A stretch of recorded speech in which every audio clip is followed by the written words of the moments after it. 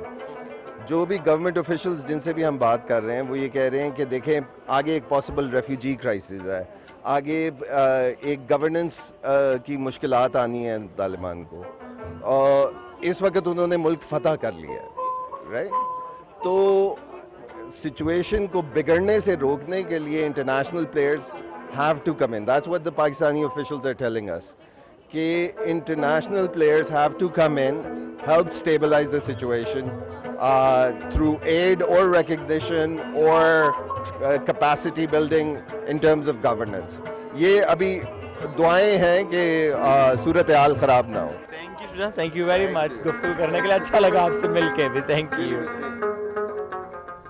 چلیں جی, اس ایونٹ سے متعلق تو آپ کو ہم نے بتایا کہ کون کون وہاں پر تھا اور کیا کیا وہاں پر ہمیں دیکھنے کو ملا, پلس جو جرنلسٹ موجود تھے وہاں پر وہ کیا رائے رکھتے ہیں, آگے چل کر کہاں کہاں ان کو لے جایا جائے گا, یہ ہم آپ کو پروگرام میں انشاءاللہ بتاتے رہیں گے. چلیں جی بڑھتے ہیں آگے ایک اور موضوع کی جانب, اور وہ موضوع ہے بانجھ پن. اب جب میں نے یہ ٹرم استعمال کیا بانجھ پن تو آئی ایم شیور بہت سے لوگوں کے دل میں خیال آیا ہوگا کہ ہم خواتین کے بانجھ پن کی بات کرنے والے, تو ایسا بالکل نہیں ہے. آج ہم بات کریں گے مردانہ بانجھ پن کی, چونکہ اس سے متعلق معاشرے میں بات ہوتی نہیں ہے, بہت کم ہوتی ہے, ایکسیپٹنس نہیں ہے. بہت سے ایسے مرد حضرات ٹیسٹ بھی نہیں کرواتے. یہ ایک بڑا مسئلہ ہے جس پر آج ہم نے بات کریں کہ کیوں ٹیسٹ نہیں کرایا جاتا, کیا اس کے ایشوز ہیں, اور نہیں کرائیں گے تو ظاہر نقصان ہوتا ہے, اس سے پریشانی بڑھتی ہے. اس موضوع پر بات کرنے کے لیے آج ہمارے ساتھ موجود ہیں ڈاکٹر رضوان ملک صاحب, یو ایس میں پریکٹس کر رہے ہیں, اور جو پروسیجر ہیں جو وہاں پر استعمال ہوتے ہیں وہی پروسیجر پاکستان میں بھی اویلیبلٹی ہے, اس پر آج ہم بات کریں گے. السلام علیکم, گڈ مارننگ سر. السلام علیکم جی, گڈ مارننگ. کیسے ہیں آپ؟ It's a pleasure to be here. Thank you so much sir. Sir جیسے کہ بھی ہم نے پہلے ہی اناؤنس کیا کہ اگر ہم لوگ آج بانجھ پن کی بات کر رہے ہیں تو ہم یہاں پہ خواتین کی بات نہیں کر رہے ہیں, اور ہماری سوسائٹی میں ایسا ہوتا ہے کہ جب بھی اس بارے میں بات کی جاتی ہے تو ہمیشہ خواتین کو زیادہ ٹارگٹ کیا جاتا ہے. ہم نے بعض اوقات شادی ٹوٹتے ہوئے ختم ہوتے ہوئے دیکھی ہے, خواتین کو گھر میں بہت زیادہ بدسلوکی کا سامنا بھی کرنا پڑتا ہے اپنے ان لاس کی طرف سے, اور معاشرے کی بے حسی اس میں کچھ زیادہ ہی رول پلے کر رہی ہوتی ہے. تو اس پر بھی میں آپ سے بات کروں کیونکہ یہ معاملہ نہ صرف مرد حضرات کے حوالے سے بہت امپورٹنٹ ہے, بالخصوص اس سے خواتین بھی ساتھ ساتھ جڑی ہیں. آپ کی طرف آنے سے پہلے ایک میں ہمارے ٹیم ممبر ہیں مظہر شہزاد صاحب, ان کو انٹروڈیوس کروا لیتی ہوں تاکہ وہ اپنا آرٹ ورک جاری رکھے, پھر ہم آپ کے ساتھ ڈسکشن کو کنٹینیو کریں. مظہر شہزاد صاحب السلام علیکم, کیسے ہیں آپ؟ جی وعلیکم السلام. آج بڑا سینسیٹیو موضوع ہے, اور دیکھیے کیا گل کھلاتا ہوں, یہ کیا بنتا ہے, اس کو بعد میں دیکھیں گے.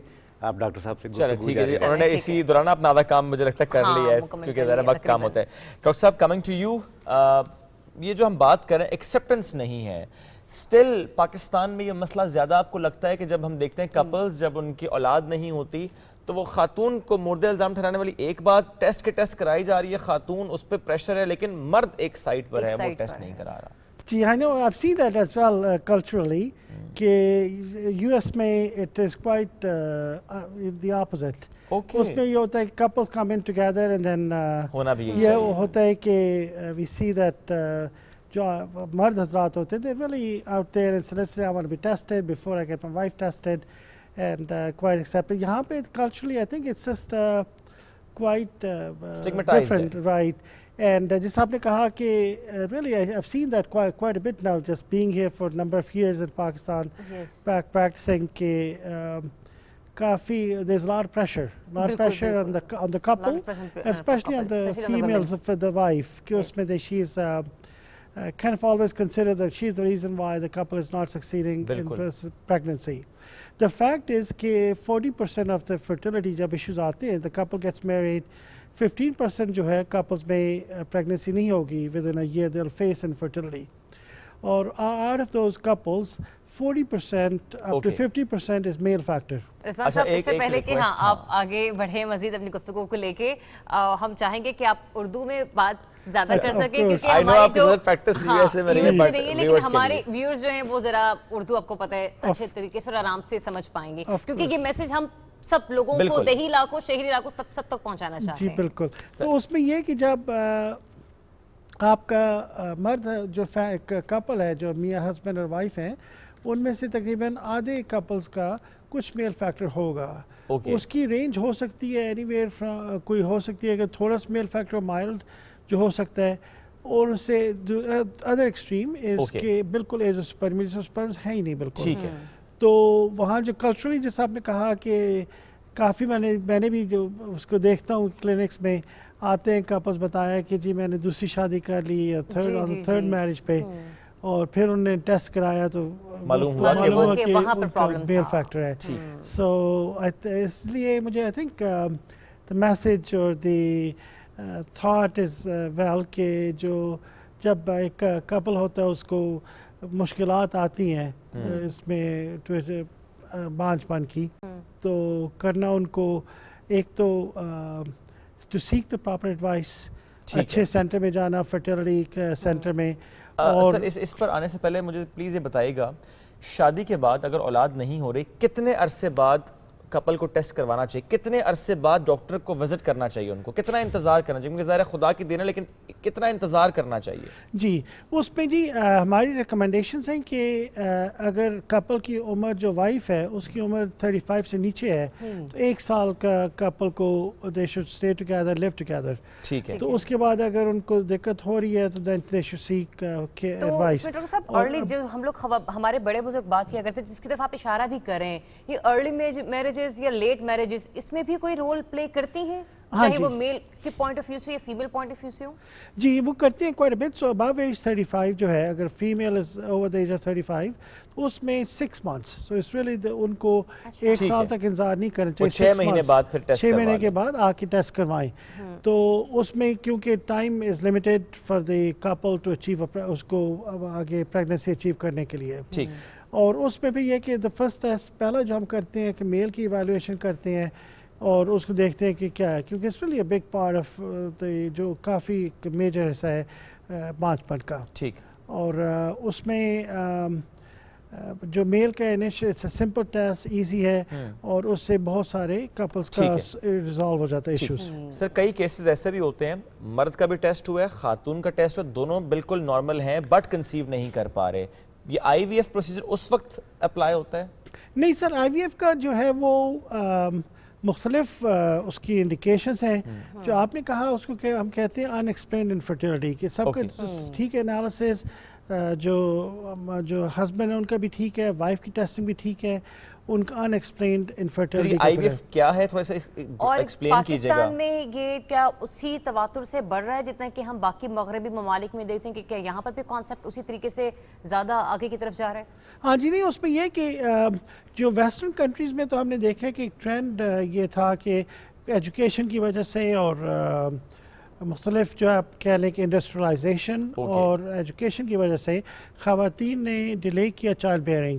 ایون کہ اگر وہ میریڈ ہیں تو انہوں نے کہا کہ I want to ڈیلے کیا اور ڈیلے کی وجہ سے ایشوز آئے زیادہ. آ ٹھیک ہے, گئے. یہ سر یہ بات اپنی جگہ, لیکن میں coming to the I V F procedure, کیونکہ ظاہر ہے اس بارے میں بہت سے لوگ نہیں جانتے, تو پلیز ذرا کپلز کو بتائیں آئی وی ایف کیا ہے, پاکستان میں اس کی کاسٹ رفلی کیا ہے اور یہ کیسا پروسیجر ہے؟ جی آئی وی ایف میں ہم یہ کرتے ہیں کہ جو نیچرل پروسیس ہے اسی کو ہم آگمنٹ کر رہے ہیں. جو اس میں مشکلات آ رہی ہیں, مثلا جس طرح میل فرٹیلٹی کے لحاظ سے جو سپرمز اگر کم ہیں یا صحیح ان کی موٹیلٹی نہیں ہے, مارفالوجی پروڈکشن نہیں ہے, تو اس کو پہلے ہم کرتے ہیں میڈیسن سے حل کہ وہ بہتر ہو جائے, نیچرل پریگننسی ہو جائے. وہ اچیو نہیں ہوتا تو پھر آئی وی ایف کا پروسیجر یہ ہے کہ ہم ایگز لے کے وائف کے اور ہسبینڈ کے سپرمز لے کے ان کو اپنی لیب کو دے دیتے ہیں. ان دا لیب ہمارے پاس ٹیکنیشینز ہیں, وہ very experts in mixing these together, either through I V F اور through process called ICSI, intracytoplasmic sperm injection. تو اس میں جو ایون 4 or 5 اسپرمز لے کے ہم ان سے ایمبریوز بنا کے واپس اس کو ہم ٹرانسفر کرتے ہیں into the wife, so that female partner can then carry the baby. تو it is a miracle in the sense کہ پہلے جو تھا اگر اسپرمز کم تھے تو just about 20 years ago in husbands کے لیے, ان مردوں کے لیے کوئی آپشن نہیں تھی ٹو بیکم اے فادر. لیکن اب یہ آپشن ہے. سکسیس ریٹ کیا ہے, کاسٹ بھی اور سکسیس ریٹ کیا ہے اس کا؟ جی اس میں جو ہے وہ cost it's right about between 5 lakhs or so, between and جو ہے وچ از ویری کمپیریٹیو. سر یہ کیس ٹو کیس ویری کرتی ہے کاسٹ؟ ہاں جی کیس ٹو کیس کرتی ہے, some a bit less, some a bit more. رفلی 5 لاکھ کیا جی, that's about average in Pakistan جو ہے, which is about 1/3 to 1/5 of جو ہے ایک 1/5 کہ اس میں جو کرتی ہے کاسٹ یونائٹڈ اسٹیٹس یورپ میں. So really cost is substantially less اور I think we are trying to make it more available. جو ہے پرپز ہے اس کی یہاں پاکستان میں اس وقت سینٹر جو ہے بہت کم ہے لیکن بہرحال موجود ہیں. جی ٹھیک ہے sir thank you very much sir. I V F سے متعلق بھی اپنے گفتگو کے وقت تھوڑا سا کام تھا ورنہ ہم اس کو اور آگے ڈسکس کرتے ہیں. ناظرین چونکہ بات ہم کر رہے ہیں مردانہ بانجھ پن کی جس پر مظہر شہزاد صاحب نے ایک اسکیچ بھی تیار کیا ہے سوسائٹی کے جو معاملات ہیں ان کو لے کر. مظہر صاحب پلیز ایکسپلین کیجیے گا اپنا کارٹون. جی ایکسپلین کرنے کی ضرورت نہیں ہے. سب سے جو تکلیف دہ بات ہے وہ یہی ہے کہ ہمیشہ الزام بہو پہ لگتا ہے کہ تم نے اگر وارث نہ دیا تو یہ ہو جائے گا. ڈائیورسز ہوئی ہیں بے شمار. میں جانتا ہوں ہماری اپنے ایک فیملی میں ایک ایسا ہوا تھا کہ اس کی دوسری شادی کی تیسری کی اسے بھی اولاد نہیں ہوئی. تو کم از کم بیٹے کے ٹیسٹ کرا لو یار. بالکل صحیح بات ہے, یہ ٹیسٹ کرانا بہت زیادہ ضروری ہے. مظہر صاحب تھینک یو ویری مچ, آپ بھی ساتھ موجود ہیں. ناظرین کوئی بریک لیں گے, واپس آئیں گے. اسٹے ود اس.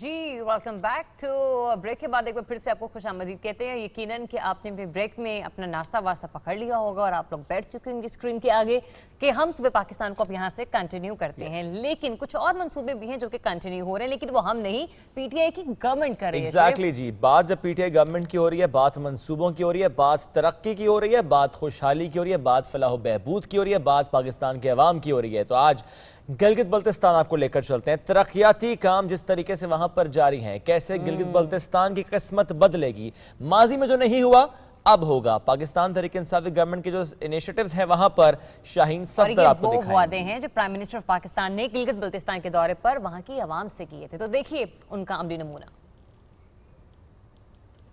گلگت بلتستان کی تعمیر و ترقی پر خاص توجہ دے رہے ہیں, جس کی ایک خاص مثال سالانہ اے ڈی پی میں 1 ارب کا اضافہ, پی ایس ڈی پی کے مختص رقم میں 10 ارب کا اضافہ, سالانہ ریگولر بجٹ میں 18 ارب کا اضافہ, گندم کی سبسڈی میں 2 ارب کا اضافہ شامل ہے. اس حوالے سے گفتگو کرتے ہوئے وزیر اطلاعات و نشریات گلگت بلتستان کا کہنا تھا, ہم سمجھتے ہیں کہ پہلی دفعہ ہیلتھ, ایجوکیشن, انفراسٹرکچر اور ٹورزم اس پورے کو سامنے رکھتے ہوئے محض گلگت بلتستان کی عوام کے لیے ایک بجٹ بنایا گیا ہے. انشاءاللہ ہم اپنے ٹینیور میں اس گلگت بلتستان کے جو ہیڈ کوارٹرز ہیں, بالخصوص گلگت شہر ہے جو میرا اپنا حلقہ ہے, سکردو شہر ہے اور چلاس شہر ہے. بدقسمتی سے اس علاقے میں پینے کا صاف پانی میسر نہیں ہے. بجلی یہاں پہ 18 گھنٹے سردیوں میں لوڈ شیڈنگ ہوتی ہے. ان شہروں کو انشاءاللہ ہم پینے کا صاف پانی دے رہے ہیں اور اسی سال کے آخر تک انشاءاللہ 40 میگا واٹ بجلی ہم سسٹم کے اندر شامل کر رہے ہیں. انشاءاللہ یہ جو شاہراہیں ہم بنانے جا رہے ہیں جس میں استور ویلی روڈ ہے, پھر نگر ویلی روڈ ہے, اس کے بعد بلتستان میں شگرتھنگ کے ساتھ انٹر ڈسٹرکٹ کنیکٹیوٹی ہے, داریل ویلی روڈ ہے, تانگیر ویلی روڈ ہے. ان میں 40 سے 45 ارب روپے کا ایک خطیر رقم خرچ کر کے ان سڑکوں کو خوبصورت بنایا جائے گا اور ان جگہوں میں پھر بہت خوبصورت وادیاں اندر ہیں جس کو ہنٹ کر کے ایکسپلور کیا گیا ہے. تو یہ بنیادی ضروریات لوگوں کی جس کے لیے ہم نے عوام سے ووٹ لیا ہے اور عوام کے ساتھ ہمارے وعدے ہیں. انشاءاللہ جو پیسہ وفاق کی طرف سے آئے گا اور وہ پیسہ عوام تک پہنچے گا, اس کی شیورٹی ہم انشاءاللہ عوام کو دیتے ہیں. وزیر خزانہ جاوید منوا نے اپنے خیالات کا اظہار کرتے ہوئے بتایا, عمران خان صاحب وزیر اعظم پاکستان کے ویژن کے مطابق جس میں جو امبریلا شیڈو ہمیں ملا ہے گلگت بلتستان ڈیولپمنٹ پیکیج کا, اس میں 370 ارب روپے کے 5 سال کا ایک میگا ڈیولپمنٹل پیکیج جو کہ غیر روایتی طور پہ گلگت بلتستان کے لیے پہلی دفعہ وفاقی حکومت کی طرف سے جو ہے وہ دیا گیا ہے. اس میں اگر ہم دیکھیں تو انفراسٹرکچر ڈیولپمنٹ، تعلیم، صحت، ماحولیاتی تبدیلی، ان تمام سیکٹرز کے اندر، اور خاص طور پہ ملحوظ خاطر رکھا گیا ہے کہ ٹوریزم کی پروموشن ہو، یہاں پہ ایگریکلچر ڈیولپمنٹ ہو، لائف سٹاک ڈیولپمنٹ ہو، اور اس مد کے اندر تمام سیکٹرز کے اندر جو پروجیکٹس ہیں وہ وفاقی لیول پہ پہلی دفعہ گلگت بلتستان کے حصے میں آئے ہیں. گلگت بلتستان میں ملک کے دیگر حصوں کی طرح ترقیاتی کاموں میں تیزی لائی جا رہی ہے. اب تک جو گلگت بلتستان میں ہوتا رہا ہے ایک مشرومنگ ہوتی رہی ہے سیمنٹ اور سریے کی، جو ایک ان پلینڈ ہے، غیر منظم انداز میں یہاں تعمیر و ترقی کا سلسلہ چلتا رہا ہے. لیکن وزیر اعلیٰ خالد خورشید کمیٹڈ ہے کہ آنے والوں سالوں میں جو تعمیر و ترقی ہوگی وہ ایک منظم انداز میں ہوگی. دوسرا اہم سیاحت کے شعبے کا جو انیشیٹو ہے وہ ہوم سٹے کا ہے، وہ ولیج ڈیولپمنٹ کا ہے. اس انیشیٹو کے ذریعے ہم ٹورسٹ ڈیسٹینیشن پہ گھرانوں کو ان کے گھروں کے ساتھ اعلیٰ معیار کے کمرے، 3، 2، 4 کمرے بنانے کے لیے سافٹ لونز فراہم کریں گے، جس سے جو یہاں پہ ٹورسٹ انفلکس آنے والے سالوں میں بڑھنا ہے وہ بھی کیٹر فور ہوگا، اور ان دیہاتوں کی، ان ٹورسٹ ڈیسٹینیشن کی ایک بہترین طریقے سے ڈیولپمنٹ بھی ہوگی. مرکزی اور گلگت بلتستان حکومت مل کر عوام کی تعمیر و ترقی کے لیے اقدامات کر رہی ہے. اس کا اعتراف عوامی سطح پر بھی بھرپور انداز میں کیا جا رہا ہے. جی، تو یہ رپورٹ آپ نے ملاحظہ کی اور آپ نے دیکھا کہ گلگت بلتستان کے عوام کے لیے گورنمنٹ جو ہے وہ کیا کچھ پلان کر رہی ہے، مستقبل میں کیا کچھ ہونے والا ہے، اور ابھی بہت کچھ وہاں کے لوگوں کے لیے کیا جا چکا ہے. تو وہ جو ایک احساس محرومی تھا نا گلگت بلتستان کے لوگوں میں، وہ کسی حد تک اب ختم ہوتا ہوا دکھائی دے رہا ہے. اور انشاءاللہ ہم دیکھیں گے آنے والے 2 سال میں کہ یہاں پر جو ترقیاتی کام شروع کیے گئے ہیں وہ بھی مکمل ہو جائیں گے. لیکن ساتھ ہی ساتھ اب آپ یہ سوچ رہے ہوں گے کہ ذرا آپ تو بیٹھی ہوئی تھی، اچانک کھڑی کیوں ہو گئی؟ اور میں آپ کے احترام میں کھڑا ہو گیا. نہیں ایسا نہیں ہے شعیب، آپ میرا ایسا ہے، احترام میں کھڑے ہوئے ہیں. اچھا، تو بس میرے کھڑے ہونے کا مقصد یہ تھا کہ یہ جو میں نے اتنا پیارا سا جوڑا پہنے، ڈیفینیٹلی یہ کہیں نہ کہیں سے تو آیا ہے، اور پھر ان کو تھینک یو کرنا بھی بنتا ہے. تو صفا کا یہ میں ڈریس پہن رہی ہوں، بہت اچھی ڈیزائنر ہے اور بڑا اچھا ڈریس ڈیزائن کرتی ہیں. مطلب آج کل ہم دیکھ رہے ہیں کہ 3 پیس جو سوٹس ہیں وہ سب کے سب ایک ہی کلر میں آ رہے ہیں. تو بلیک کے ساتھ پہلے ہوتا تھا کہ آپ کنٹراسٹ پہ پہنا کرتے تھے، لیکن اب لال کلر ڈال لیا بیچ میں. ہاں، لیکن ایک شکوہ ہے میرا آپ کے ڈیزائنر سے، کیا وہ نہیں جانتی تھی کل رات کے ایونٹ میں بھی آپ نے بلیک ڈریس پہنا ہے؟ نہیں، ایکچولی یہ مجھے بہت پہلے ہی ڈریس آ گیا تھا، تو بس ان کو آئیڈیا ہوا کہ ذریعہ آپ پہ بلیک سوٹ کرے تو آئی تھنک آپ کو پہنا ہے. By the way, thank you Safa for sending me this beautiful dress. چلیں جی، آ جائے اس طرف واپس ہم بیٹھتے ہیں، کیونکہ میں نے صبح ذریعہ سے کہا ذریعہ کہ آج ہم مس کیلکولیٹ کر گیا ہوں. مجھے اندازہ نہیں تھا کہ آج آپ بلیک ڈریس پہن کر آئیں گے. کل رات کو آپ نے بلیک ڈریس پہنا ہوا تھا. چلیں جی، بڑھتے ہیں آگے، اور اب ہم بات کریں گے راولپنڈی ڈیولپمنٹ اتھارٹی کی، ہم بات کریں گے واسا کی، ہم بات کریں گے راولپنڈی میں نارا لئی کی، ہم بات کریں گے کہ وہاں پر جو مسائل رہے ماضی میں، کیا آگے آنے والے دنوں میں یعنی مستقبل میں وہ مسئلے حل ہو جائیں گے یا نہیں. ہم بات یہ بھی کریں گے بڑھتی ہوئی راولپنڈی کی آبادی اور اس سے جڑے کئی مسائل، ان کو کیسے ہم حل کی جانب لے کر جا رہے ہیں. We have with us chairman واسا آجیے طارق محمود مرتضی صاحب. السلام علیکم، گڈ مارننگ، کیسے ہیں آپ؟ خیریت. سر چلیں پھر سٹارٹ کرتے ہیں نارا لئی سے. ہر سال ہی یہ ہوتا ہے جب بارش زیادہ ہو اور جب ہم دیکھیں کہ نارا لئی بپھرنے کی خبریں آنا شروع ہو جائیں، ہم کہیں گے واٹر لیول بہت اوپر ہو گیا کچھ پوائنٹس پر ڈیو ٹو سم ریزنز، تو ضرور یہ کہا جاتا ہے کہ اس مسئلے کو دیکھا جائے گا. شیخ رشید صاحب وزیر داخلہ اس بار پھر انہوں نے یہ اعلان کیا تھا، انہوں نے کہا تھا کہ اس مسئلے کو ہم دیکھ رہے ہیں اور وہ جو ایک ایکسپریس وے کی بات کی جاتی ہے، اس منصوبے کی بات کی جاتی ہے، اس پر ہم تیزی سے قدم بڑھائیں گے. Where are we standing right now?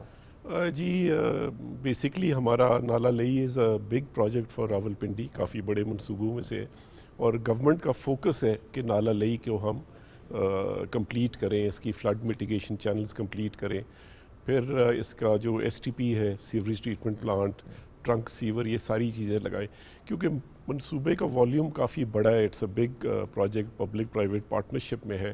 سو اس کا کافی سارے چیزیں اس میں آتی ہیں، بٹ گورنمنٹ کی فوکس کی وجہ سے اور شیخ صاحب کی کوشش کی وجہ سے میں سمجھتا ہوں کہ اس سال فائنینشیل ایئر میں اس کا کام شروع ہو جائے گا. اور کتنا عرصہ لگے گا مکمل ہونے میں؟ یہ 2 ایئرز پروجیکٹ ہے، 2 سال میں کمپلیٹ ہو جائے گا. اور یہ بہت ضرورت ہے راولپنڈی کی، اور میں سمجھاؤں کہ اگر اس ریجن کی اسلام آباد راولپنڈی کی اگر ضرورت ہے تو وہ نالا لئی ہے۔ سر اگر ہم لوگ راولپنڈی والی بیلٹ کی طرف جائیں، کیونکہ اسلام آباد کی بھی دو حصے، مطلب دائیں سائڈ پہ اسلام آباد اور بائیں سائڈ پہ راولپنڈی، لیکن عوام آپس میں انٹیکٹ ہے، کنیکٹ ہے، لیکن جو سوسائٹیز ہیں ان کا تناسب راولپنڈی کی طرف بہت زیادہ بڑھ رہا ہے، تو کہ یہ ایک امپیکٹ بھی آ رہا ہے؟ کیونکہ جب ہم پاپولیشن کی طرف دیکھتے ہیں، گھروں کی تعمیر دیکھتے ہیں، پھر وہ جس طرح سے وہاں پر ریت، بجری، سیمنٹ، تو یہ چیزیں بھی اس پہ ایک نیگیٹو امپیکٹ ڈالتی ہیں موجودہ سچویشن پہ جب بارش ہوتی ہے۔ جی اس میں جو نالا لئی جو شروع ہوتا ہے، جس کو کہتے ہیں نالا ہم نے نام رکھ دیا، مگر یہ 5 نالے ہیں جو اسلام آباد سے شروع ہوتے ہیں جب بارش ہوتی ہے، تو وہ سارے کلیکٹ کر کے نالا لئی میں آ کے گرتے ہیں۔ So it is not only Rawalpindi, so یہ سارا وہاں سے سٹارٹ ہوتا ہے، اور میں سمجھتا ہوں کہ جو ریسنٹلی 120 mm بارش ہوئی جس کی وجہ سے، جس کو کہتے ہیں کلاؤڈ برسٹ بھی ہوا، بارش زیادہ ہوئی جس کی وجہ سے فلڈ آیا، تو وہ اس کا ریزن یہ ہے کہ وہ ساری جا کے نالا لئی میں گرتی ہیں۔ اور سوسائٹیز کا جہاں تک تعلق ہے، جہاں پہ آر ڈی اے کا تعلق ہے، ہماری سوسائٹیز جو ہیں دے آر آؤٹ سائڈ، آپ سمجھے کہ out side the urban area کے سوسائٹیز ہیں، سو ان کا اتنا سچ امپیکٹ نہیں ہے نالا لئی زیادہ کہ اندرون شہر کی جو مسائل ہیں اس کی وجہ سے ہے۔ جی اندرون شہر میں بھی آپ دیکھیں کہ 8 اور نالے جو ہیں لئی میں آ کے لینڈ کرتے ہیں، شہر کے نالے۔ تو میں یہاں پہ یہ ضرور کہنا چاہوں گا کہ اتنے سالوں سے، یہ انشاءاللہ کام جلدی شروع ہوئے گا اسی فائنینشیل ایئر میں، تو اتنے سالوں میں جو ڈریجنگ ہم کرتے ہیں، جو صفائی کرتے ہیں پری مانسون ان 8 نالوں کی اور نالا لئی کی، اس کی وجہ سے یہ آپ کے سامنے وہ فلڈنگ نہیں ہوئی، وہ پانی اوپر نہیں گیا۔ تو میں یہ سنڈے کا آپ کو بتاتا ہوں، سنڈے 111 mm بارش ہوئی اور نالا لئی جو تھا وہ 10 فٹ اوپر گیا، 28 فیٹ پر جب جاتا ہے تو فلڈنگ شروع ہو جاتی ہے۔ سو بیسکلی میں سمجھتا ہوں کہ یہ گورنمنٹ کی جاب ہے to regulate societies, control societies, اور ان کے لاز، رولز، ریگولیشنز انشور کریں کہ وہ کسی نالے پہ تو نہیں بن رہی، کسی نیچرل واٹر کو روک تو نہیں رہی۔ اگر یہ سوسائٹیز نیچرل واٹر کو روکیں گی اور ریگولیٹنگ اتھارٹیز ان کو واچ نہیں کریں گی تو پھر مسئلہ بڑھے گا۔ ایسے میں جو نالوں کے کنارے بننے والے تجاوز ہیں، اس کا بھی ہم دیکھتے ہیں کہ آپریشن ہوتا ہے، پھر دوبارہ وہی سچویشن دیکھتے ہیں، تو وہ بھی بہت زیادہ بعض اوقات اس میں رول اپنا ڈالتے ہیں۔ یہ جب مطلب زیادہ بارش کے ہونے پہ یہ تجاوزات کی بھرمار، پھر دوبارہ سے آپریشن ہونا، یہ بھی ایک الگ ہم لوگ دیکھتے ہیں کہ ہر 6 ماہ بعد یہی سب کچھ ہو رہا ہوتا ہے۔ جی اس میں جو ایجنسیز ہیں کافی امپلیمنٹیشن کرتی ہیں، ریگولیٹ کرتی ہیں، ڈیمولیشن آپریشنز بھی ہم کرتے ہیں، انکروچمنٹس کو بھی ہٹایا جاتا ہے، اور جیسے میں نے کہا کہ نالوں کی صفائی بھی کی جاتی ہے۔ سو یہ ایک وہ سمجھیں کہ ہولسم سی پرابلمز ہیں جن کو ہماری کوشش رہتی ہے، کیونکہ سٹیزنز کو بھی اویئر کرنا ہمارے فرائض میں شامل ہے، جو ہم کرتے رہتے ہیں سٹیزن کو، کہ یہ آپ کو نقصان ہوگا اگر آپ انکروچمنٹس کریں گے، گورنمنٹ کی بات نہیں سنیں گے، آپ کو ہمیں ڈیمولش بھی کرنا پڑے گا اور آپ کو اپنا نقصان ہوگا۔ جیسے آپ اربن فلڈنگ کہتے ہیں، اربن فلڈنگ آپ دیکھ لیں کتنی زیادہ ہوتی ہے۔ بالکل سر، جو ذریعہ آپ بات کر رہی ہیں تجاوزات کی، ہم بات کر رہے ہیں آپریشنز کی بھی، سر مجھے یہ بتائیں کہ نالا لئی کا جو مسئلہ ہے، تجاوزات ہیں کتنی؟ اگر تجاوزات کا خاتمہ ہوتا ہے کتنے لوگ وہاں سے ڈسپلیس ہوں گے؟ دیکھیے جی، نالا لئی کی اگر انشاءاللہ جو کام شروع ہونے جا رہا ہے اس میں 1600 ہاؤزز ہیں جن کی ڈسپلیسمنٹ ہوگی، ری لوکیشن جس کو کہتے ہیں۔ وہ پلان کیا ہے؟ جی وہ پلان یہی ہے کہ ان کو جب ہم پروجیکٹ شروع ہونے لگے گا، ہم نے سرویز کر لیے سارے، جب پروجیکٹ شروع ہونے لگے گا ان کو ایڈوکیٹ کمپنسیشن دی جائے گی تاکہ وہ ری لوکیٹ ہو سکے۔ کسی کے سر سے چھت نہیں چھینی جائے گی، بیسیکلی اس سے ری لوکیٹ کیا جائے گا، یہ انشور کیا جائے گا۔ بیوٹیفل، بالکل جی، گورنمنٹ کی پالیسی ہے کہ کسی کو ہم اس طرح نہیں کریں گے، گھر چھت ہٹا دیں گے۔ لیکن سر جب یہ اس قسم کے تجاوزات بنتی ہیں، گھر بنتے ہیں، انتظامیہ اس وقت خاموش کیوں ہوتی؟ مطلب سالوں سے گھروں کی تعمیر ہو رہی ہے، آنکھوں کے سامنے انتظامیہ کی سب کچھ چل رہا ہوتا ہے، کنسٹرکشن چل رہی ہوتی، اس وقت کوئی نوٹس نہیں لیا جاتا؟ یہ جو اسپیسیفکلی نالا لئی کی یہ تجاوزات میں نہیں آتے 1600 گھر، یہ بیسکلی اس کے رائٹ آف وے کہہ سکتے ہیں، اس کی وہ جہاں سے نالا لئی کو ہم نے وائڈن کرنا ہے اس میں آئیں گے۔ یہ جو آپ کا سوال ہے کہ جی جب بن رہے ہوتے ہیں تو اس وقت گورنمنٹ نہیں دیکھتی، وہ ضرور دیکھتے ہیں ہم۔